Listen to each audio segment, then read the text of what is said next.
ये हैं सुधा जी की बड़ी बेटी नेहा। ये हैं उनकी छोटी बेटी चांदनी। नेहा और चांदनी दोनों एक दूसरे से विपरीत थी। सुधा जी एक सिंगल मदर थी। उनके पति की डेथ कुछ समय पहले ही हो चुकी थी, तो वह जल्द से जल्द अपनी बेटियों की शादी कराना चाहती थी। एक अच्छे खासे खानदान से बिलोंग करते थे वो लोग। बच्चों सुनो, जल्दी जल्दी से रसोई वसोई में काम करना सीख लो। नौकर चाकर हर जगह नहीं होते हैं, सीख लोगी तो कुछ काम ही आएगा। हर समय एक जैसा नहीं होता। कुछ ही पलों में उन्हें उनके दोनों दामाद मिल जाते हैं। करते करते 2 से 3 महीने हो जाते हैं और दोनों ही बेटियां अपने अपने घर में सेटल हो जाती हैं। चांदनी का विवाह जो हुआ था वह एक गरीब परिवार में हुआ था। वहीं नेहा का जो शादी हुई थी वो एक अच्छे खासे अमीर परिवार में हुई थी। ये है नेहा का घर, जिसमें उसके पति का जो नाम है वो है मोहित। नेहा और मोहित की अरेंज मैरिज थी, परंतु उनके बीच में प्यार भी काफ़ी था। मोहित जी, जैसा मैंने सोचा था ना कि घर मेरा ससुराल ऐसा हो, बिल्कुल वैसे ससुराल है मेरा। नेहा, तुम जब से मेरी जिंदगी में आए हो तब से ना हर एक चीज़ अच्छी होने लगी है। मैं पूरी कोशिश करूँगा मैं तुम्हें हर एक खुशी दे पाऊँ और हर एक तुम्हारी जरूरत की पूरी कर पाऊँ। मोहित का स्वभाव भी काफ़ी शांत और काफ़ी अच्छे व्यवहार वाला था। दूसरी तरफ देखा जाए तो नेहा की शादी एक झोपड़ी के ससुराल में हुई थी, लेकिन उसका पति उससे काफ़ी प्यार करता था। उसकी हर एक ज़रूरत का ख्याल रखने के साथ साथ अपने घर को भी वो लेके चलता था। सुनिए जी, बारिश शुरू होने वाली है। अगले महीने बारिश होने लगेगी और आपको पता ही हमारे घर से पानी टपकना शुरू हो गया तो। अरे तुम चिंता मत करो, मैं कल जाके अपने बॉस से कुछ पैसे मांगने की कोशिश करता हूँ। अगर उन्होंने एडवांस दे दिया तो मैं तिरपाल बिछवा दूंगा छत की।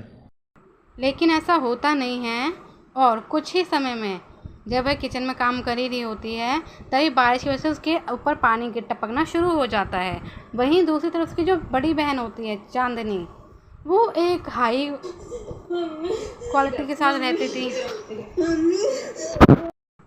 उसके पास वो सारी सुविधाएं थी जो उसे चाहिए थी।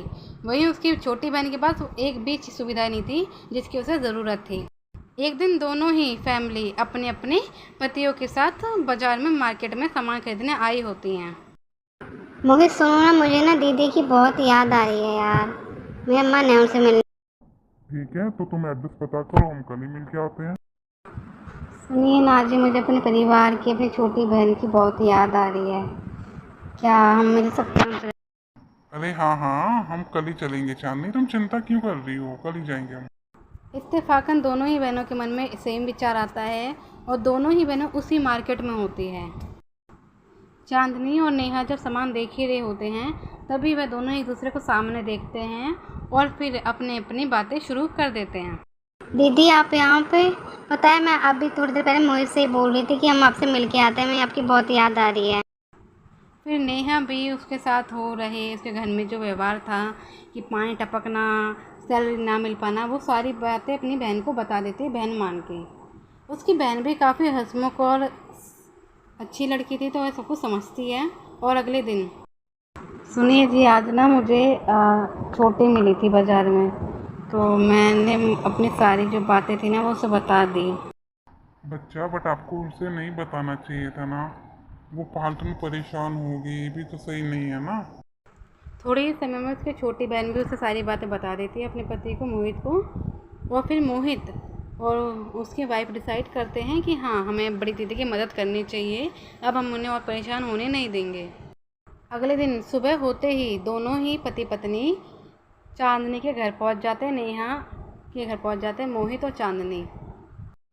दीदी मैंने मोहित को सब बता दिया, आप लोग परेशान मत होइए और इसको कोई एहसान मत समझिए। बहनें बहनों के काम नहीं आएंगी तो कौन आएगा?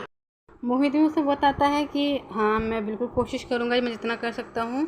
और अगले ही दिन मोहित 2-4 कारीगरों को बुला के उनके छत पे मरम्मत करवा देता है सीमेंट के थ्रू, ताकि कभी भी उनको कोई दिक्कत ना है और उनके घर में अच्छा खासा फर्नीचर अप्लाई करवा देता ताकि वो रह सकें, सो सकें, बारिश की वजह से कोई दिक्कत ना आए कभी। अब नेहा खुशी खुशी अपने घर में खाना बनाती थी। अब उसे बारिश में पानी टपकने की कोई चिंता नहीं थी। वहीं दूसरी तरफ मोहित और चांदनी में भी एक सुकून था कि हाँ, उन्होंने अपनी बहन की मदद की और समय पर ही की।